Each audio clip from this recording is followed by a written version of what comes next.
Garments খুলছে, এখন আল্লাহর রহমতে কোনো সমস্যা নাই।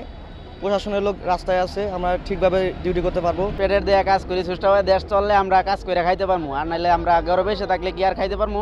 গার্মেন্টস ফ্যাক্টরি বদ্ধ, বাসাতে বাইরে হইতে পারি নাই, বাসাতে বাইরে হইলেই রাস্তাঘাটে দৌড়ানি, এই জন্য বয়ে আর কি বাইরে নি আমরা। সব গার্মেন্টস খুলে দিছে, এটা আমাদের পক্ষে ভালোই হয়েছে। ভালো লাগতেছিল না, বন্ধ আছিল, কোনো জায়গায় যাইতে পারছি না। এখন মানে অফিসটা খোলা হয়েছে, ভালোই লাগতেছে। আজকে অনেকটাই শান্তশিষ্ট পরিবেশ এবং আমরা সুস্থ মতো অফিসে আসতে পারছি।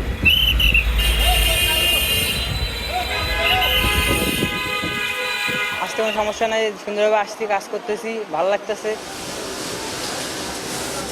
আমরা খুশি হয়েছি, গরিব মানুষ অসহায়, কোথায় যাবো আমরা, দাঁড়াবো। রাস্তাঘাটে আসতে কোনো সমস্যা হয়নি আমাদের। 4 দিন আন্দোলনের কারণে প্রোডাকশন লস হয়েছে, ফ্যাক্টরি লস, আমাদের ওয়ার্কারেরও লস হয়েছে। এই ঝামেলা আমরা চাই না।